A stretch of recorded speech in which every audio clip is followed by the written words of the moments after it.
My wife fell in love with a man who parked his bike in my garage. I built a life of polished floors and perfect weekends, and she traded it for engine grease and denim. And the day I came home early, I found his boots by the door and her laughter upstairs.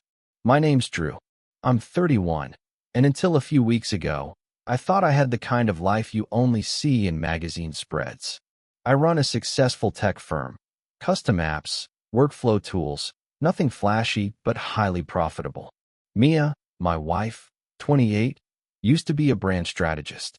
She quit her job a year into our marriage to explore her creative side. I encouraged it. If anyone had the freedom to chase passion projects, it was us. Our house was new. Clean lines, open concept, sunlight pouring in like a spotlight on our picture-perfect marriage. The kind of home where the espresso machine cost more than my first car. The kind of life where every problem felt solvable with a brunch reservation. Then Jack showed up. He was supposed to be part of her latest photo project, a series on everyday masculinity. She said he had a face that told a story.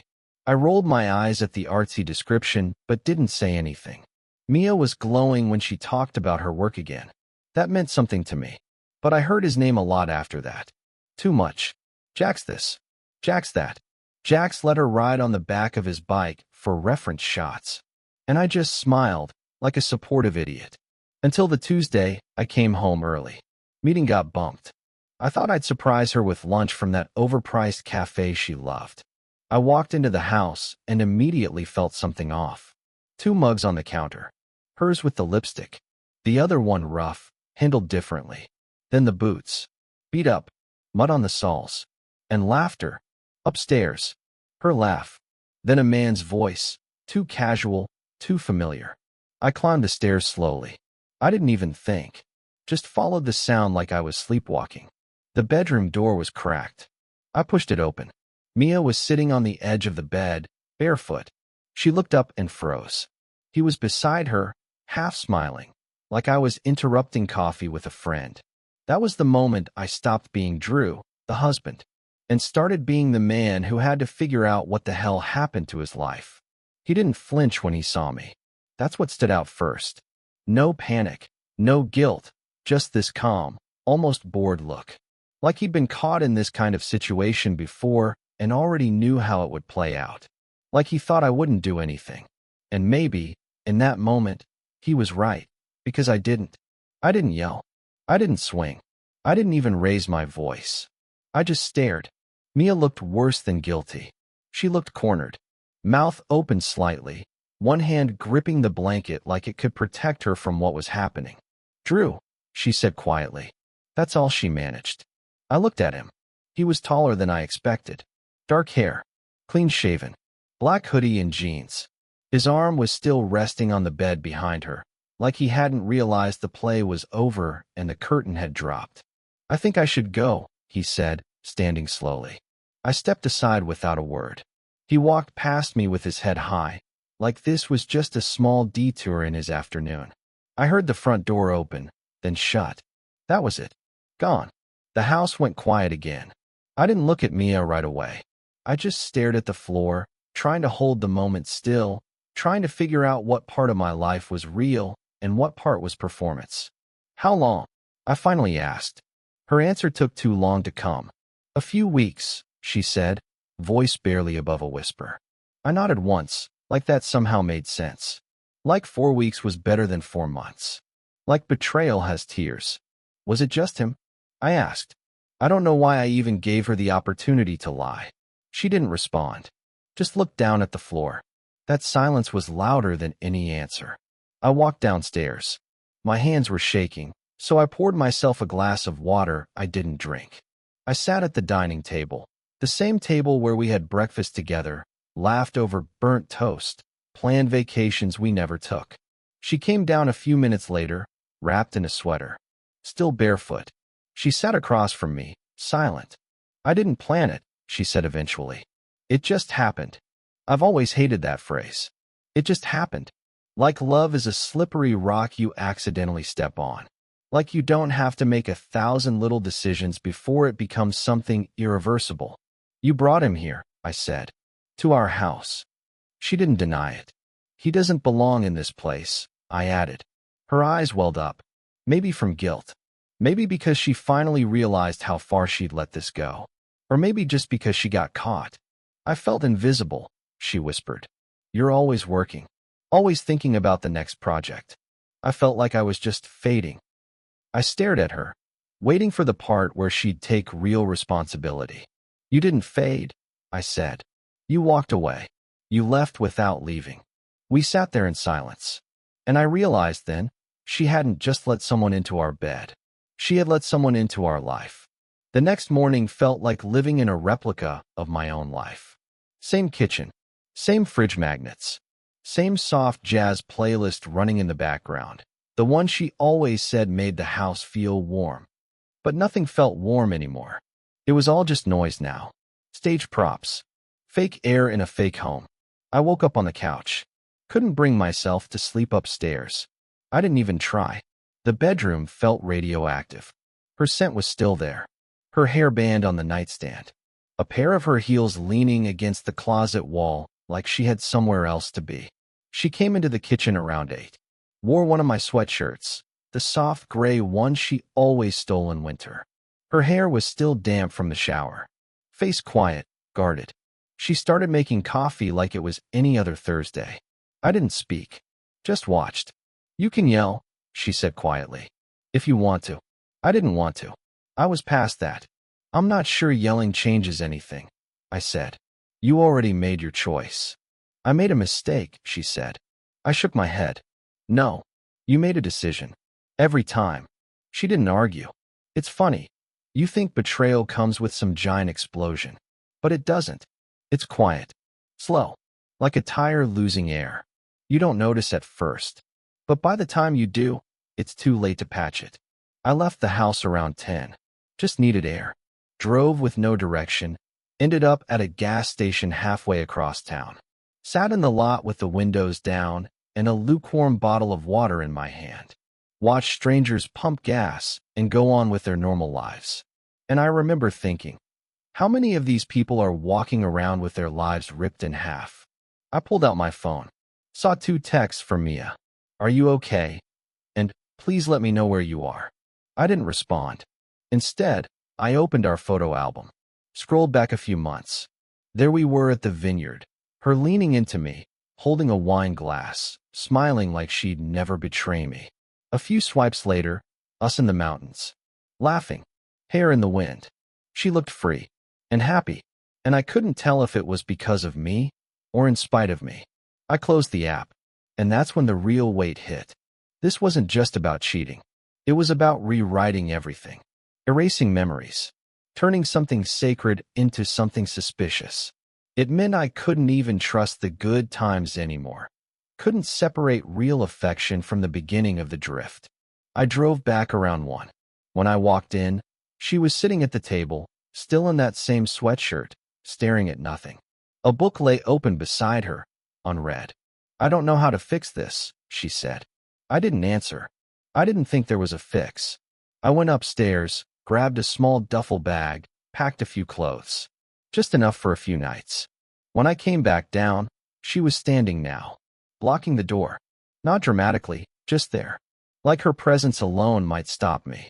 Please don't go, she said. I can't stay, I replied. And I meant it. Because if I stayed, I'd become someone else, someone who could swallow betrayal and call it compromise. And I wasn't ready to lose myself just to keep pretending we were still whole. I stayed with my friend Jason that night. He lives about 15 minutes away, bachelor setup, minimal furniture, 2 dogs that bark every time the fridge opens.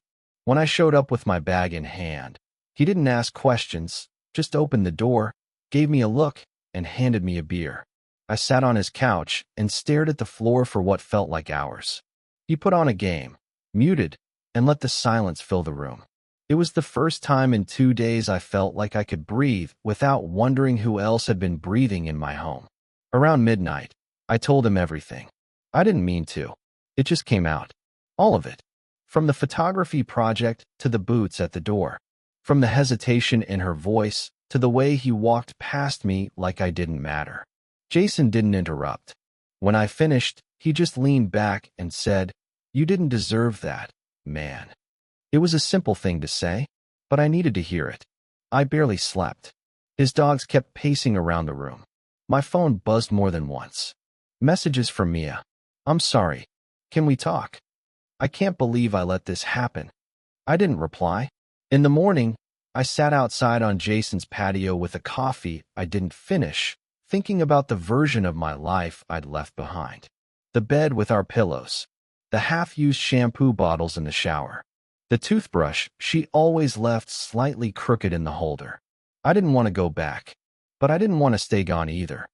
I was stuck in this limbo between who we were and what she turned us into. Later that day, I stopped by the house to grab some files for work and a few more clothes. Mia wasn't home. She texted saying she'd give me space, that she'd go to her sister's for the night. The house felt cold without her, and I hated that part of me still noticed that. I went upstairs. Everything looked the same, untouched, too clean, like she tried to erase what happened by straightening the sheets and lighting a candle. But nothing could cover it up. I stood in the bedroom, staring at our wedding photo on the dresser. We looked young in it, like two people who hadn't learned yet how fragile love can be. I thought about taking it with me, but I left it there.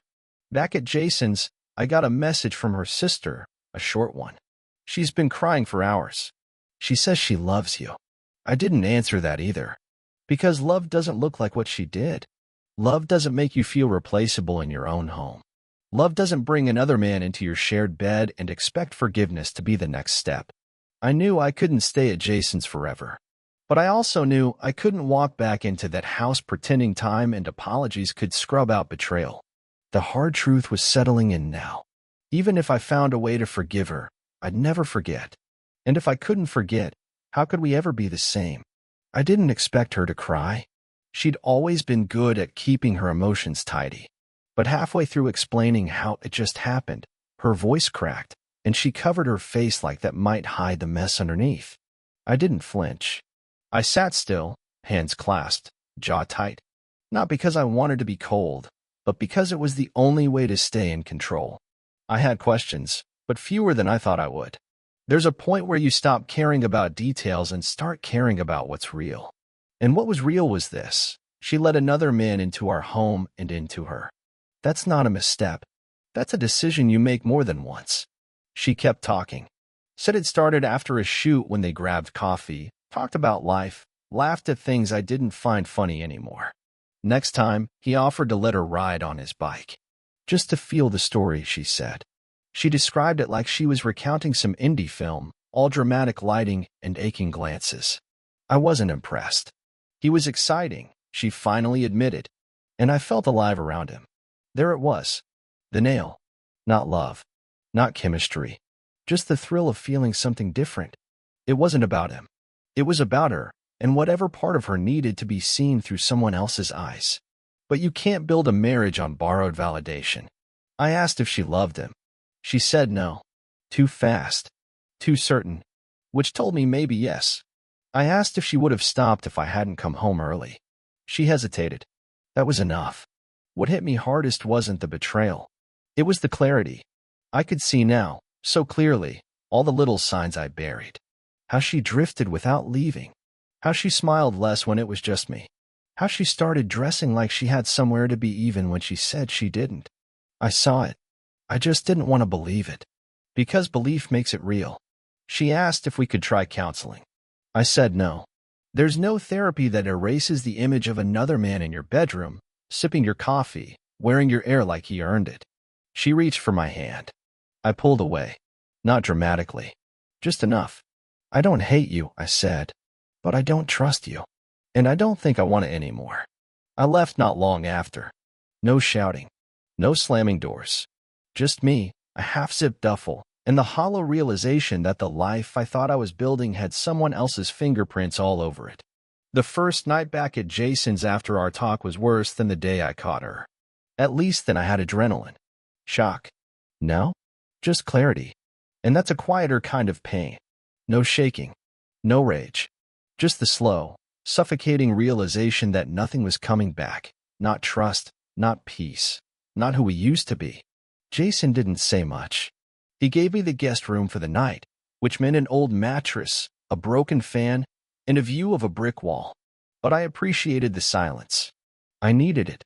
Needed the absence of her scent, her voice, her footsteps padding down the hall. I lay there in the dark replaying her words. I felt alive around him. That one stuck. Not because it surprised me, but because it confirmed something I hadn't admitted even to myself. She hadn't felt alive around me for a long time. I used to think we were just settling into a rhythm, mature love, comfort, domestic normalcy. But maybe she saw it as stillness. Maybe she mistook stability for boredom. And when someone like Jack shows up, all loud engines and danger, you start comparing. Not logically, emotionally. By morning, the messages were piling up again. First a simple, please don't shut me out. Then longer ones. Paragraphs. Memories. Apologies. Her tone had changed. Less defensive, more desperate. She said she'd started therapy. Alone. Said she wasn't asking for forgiveness, just a chance to prove she wasn't that person anymore. But the thing about betrayal is it sticks. Even if you don't want it to. Even if the other person changes, grows, rewrites themselves. That crack doesn't close. You just learn to walk around it. I didn't reply. Instead, I drove. No destination. Just moving. I passed the gym we used to go to.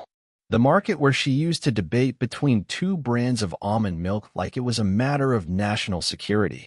A park where we once sat in the grass for hours just talking, before money, before stress, before I became someone she didn't see anymore. That hurt more than anything else. I didn't lose her to love or even lust. I lost her to absence. Emotional drift.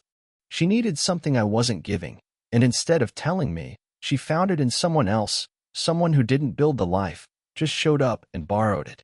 Midday, I stopped at a place I hadn't been to in years, a little overlooked just outside the city. It used to be our spot. We'd go there early on, when all we had were cheap coffee and long talks. I sat on the hood of my car and watched the skyline. Thought about what life looks like now. Not just without her, but without the illusion of her. That's what people don't talk about. When trust dies, it's not just the person you lose. It's the version of them you carried. The future you imagined. The comfort of assuming they'd never be the one to cut you open. Back at Jason's, I found a note he'd left on the table. Let me know when you want to hit the gym. Or punch a wall. Either works. I smiled, faintly. I knew I couldn't stay there forever. I couldn't just orbit around my old life. But I also knew I wasn't going back to her. Not yet. Maybe not ever. Because even if I could forgive the mistake, I couldn't unsee it. And I couldn't pretend it didn't live in the walls of the house we used to share. The next week blurred. I wasn't sleeping much. I'd wake up in the middle of the night, heartbeat loud in my ears, staring at a ceiling I didn't recognize. Sometimes I'd dream I was home. Everything was fine. She was in the kitchen singing along to some indie playlist. Then I'd wake up and remember I wasn't there, and nothing was fine. Jason tried to help. He'd distract me with the gym, with bar food, with his dogs tackling each other like furry linebackers. He even invited a few friends over one night, casual beers, small talk.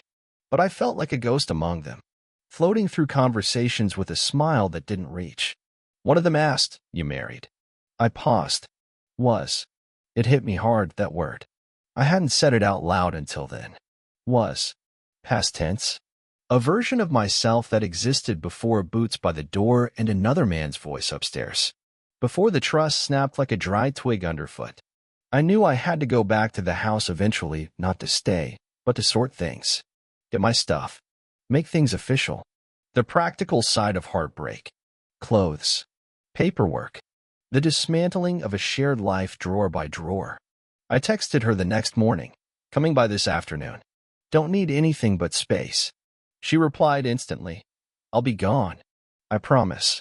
I pulled into the driveway at 2. Her car was gone, just like she said. The house looked the same, but different. Like when someone stages a home for sale, all the right touches, none of the soul. My key still worked. The lock clicked, and I stepped inside like a guest in a memory. Everything was neat. Too neat. The kind of clean that says, please don't be mad. On the kitchen counter, a folded note sat with my name on it. I didn't open it. Not right away. I went upstairs, grabbed a couple duffels, and started packing. Basics first, gym clothes, chargers, things I could grab without thinking. But every room carried something I didn't expect. A smell, a sound, a memory that punched harder than I was ready for. The spare room still half filled with her props and gear. Lenses, lighting stands, the canvas bag with the faded JX motorcycles patch on the side. I left it untouched. In the bedroom, I opened the closet and realized half her stuff was already gone. She'd made space for me to move freely, but it didn't feel freeing. It felt final. Back downstairs, I picked up the note. Read it standing up. Drew, I know you don't owe me anything. I know you probably hate me, but I still want to try. Not because I expect it to work, but because I meant every word I said when I married you. I just lost sight of how to live up to them. If you ever want to talk, really talk, I'll be here. No pressure. No expectations. Mia. I folded it once, slid it into my back pocket, and walked out without a word. It wasn't dramatic. No tears. No yelling. Just the sound of my car door shutting and the driveway shrinking in the rearview mirror. And the note? I didn't throw it away. Not because it gave me hope, but because some part of me still needed to remember the version of her that tried. Even if the trying came too late. After the house, things got quiet. Not peaceful, just still. Like the air after a storm, when everything looks normal but nothing feels the same. Jason stopped asking if I was okay. I think he could tell that question didn't help anymore. I wasn't okay. I was functioning. I went back to work. Showed up to meetings, gave updates, made jokes like I always did. People told me I looked tired. I said I was just busy. That word, busy, it's a great shield. No one questions it. It sounds productive, controlled, even when your life feels like it's been cracked open.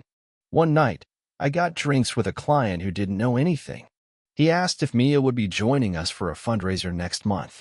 I stared at my drink too long before answering. We're figuring some things out. That's the best I could do. Not a lie. Not the truth. Just a placeholder. I started staying late at the office. Not because I had to. Because it was easier than going back to Jason's spare room with the creaky fan and silence that sounded too much like judgment. Eventually, I booked a short-term rental, nothing fancy. One-bedroom loft with thin walls and furniture that came with the lease. But it was mine. Neutral. Free of history. No framed photos. No scented candles. Just space. I didn't tell Mia where I moved. She didn't ask. That silence between us stretched wider every day. No new messages. No last-minute apologies. No begging. Just stillness. It should have felt like closure.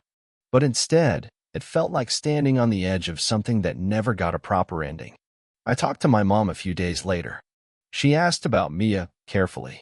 I gave her the outline, nothing graphic, just enough to explain why I wouldn't be bringing anyone to Thanksgiving. She got quiet. Then she said something I wasn't ready for. Do you still love her? I didn't answer right away. I wanted to say no. I wanted to be strong, sharp, finished. But instead I said, I don't know. Because the truth was, I didn't hate Mia. Not even close. I missed her. Not her lies, but the version of her that was mine.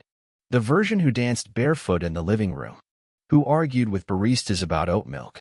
Who once cried during a documentary about sea turtles. But I also knew I couldn't live with someone I didn't trust. And trust doesn't rebuild itself just because you miss the past. That night, I opened the note again. Read it slower this time. Tried to hear her voice in the words. It was there. Not the part that betrayed me, the part that was lost in trying to reach back. And I realized something that both hurt and helped. You can still love someone you know you can't stay with. You can still grieve a person who's alive, a relationship that isn't dead, just broken beyond repair. I folded the note again, placed it in the drawer of my new nightstand, and turned off the light. I didn't cry, but I didn't sleep much either. 2 weeks passed without a word. No texts, no calls, just quiet. It surprised me how fast silence becomes the new normal. At first, every hour without hearing from her felt like a gap in the world.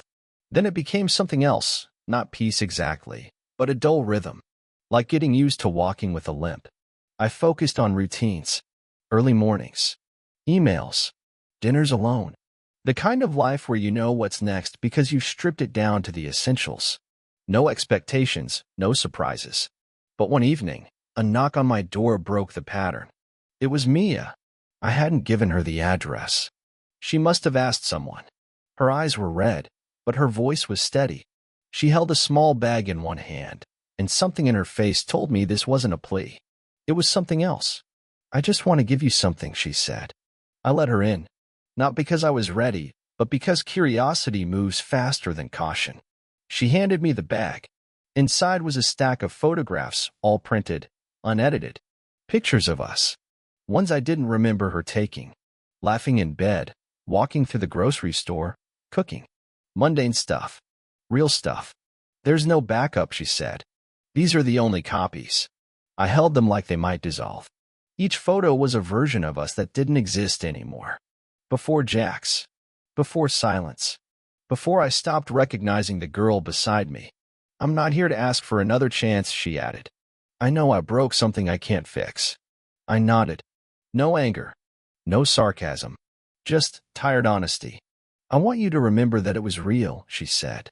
"At least for me. Before I messed it up." Then she left. No hug. No tears. Just the soft click of the door closing behind her. I sat at my tiny kitchen table and spread the photos out like cards. The smiles didn't feel fake. That's what got me. They were real. She had loved me. I had loved her. We were happy once, genuinely. And that somehow made it harder. Because it wasn't all a lie. It just stopped being the truth. I kept the photos. Not to dwell, but because erasing them wouldn't make me feel better. I wasn't trying to forget. I was trying to accept. There's a difference. Some days I think about what might have happened if I hadn't come home early that Tuesday. If I'd gone to my meeting, if Jax had left before I returned, if the lie had lived a little longer. Would she have ended it herself? Would I still be asleep in that house, clueless? Or maybe I'd still be married, and still losing her a little more each day without knowing why. Maybe this was the cleaner break. Ugly. Honest. Unavoidable. There's no satisfaction in being right about a betrayal. Just emptiness. And now, I'm learning to carry that without letting it carry me. By the time November rolled around, I had stopped thinking about her every hour. Not completely, she still showed up in unexpected places. A smell on someone's jacket. A song in a coffee shop. A woman in the grocery store with the same posture. But the sharpness had dulled. The grief had started to rot into something quieter. Not peace. Just acceptance. I saw her once. It wasn't planned. I was walking through a small weekend market downtown, one I didn't realize we used to go to until I saw the ceramic booth we always stopped at.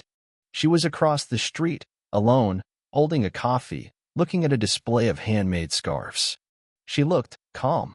I stepped back, behind a van, not out of fear, but because I didn't want that moment to be anything.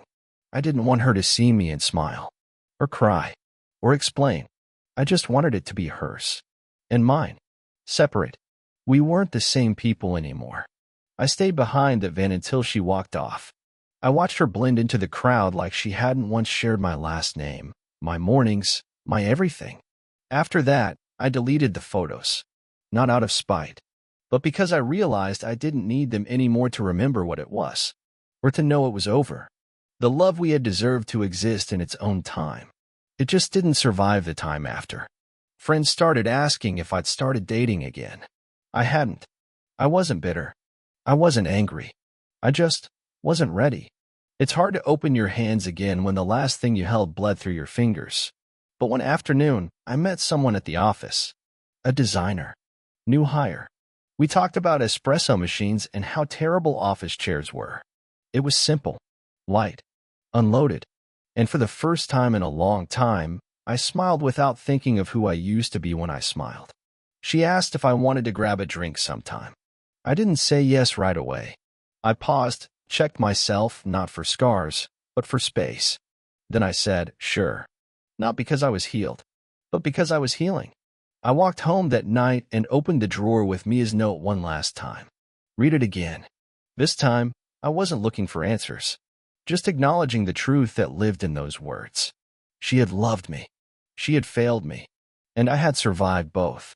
I folded the paper, placed it gently back in the drawer, and shut it like closing a chapter. Because that's what it was now. A chapter, not the end. I always thought closure would feel like clarity, like some final moment where everything made sense and the pain just lifted. But that's not how it works. Closure doesn't arrive all at once. It drips in slowly, like water finding the cracks, softening the hard edges. It came in quiet ways. In the mornings when I didn't check my phone expecting her name. In the grocery aisle when I picked up the brand of coffee I liked, not the one she swore was smoother.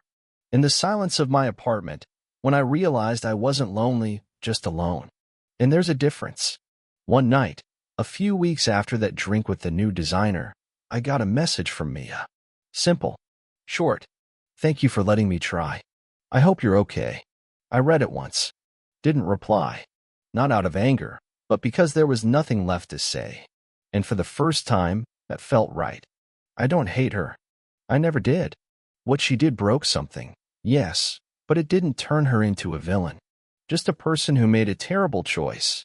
And I was a person who trusted her too long. We were both real. And deeply flawed. There's no need ending here. No dramatic reconciliation or final confrontation. Just life, moving forward. She lives her story.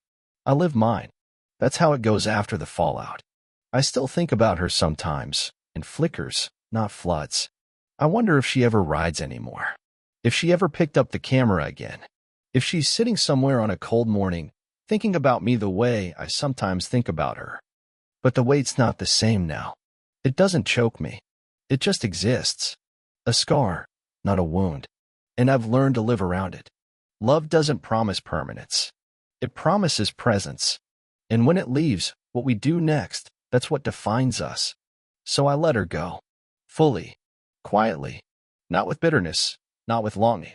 Just with the simple understanding that we were good until we weren't. And now? Now, I'm something else. Someone else. Not just the man who caught her cheating. Not just the one who walked away. But the one who stayed standing. And started again.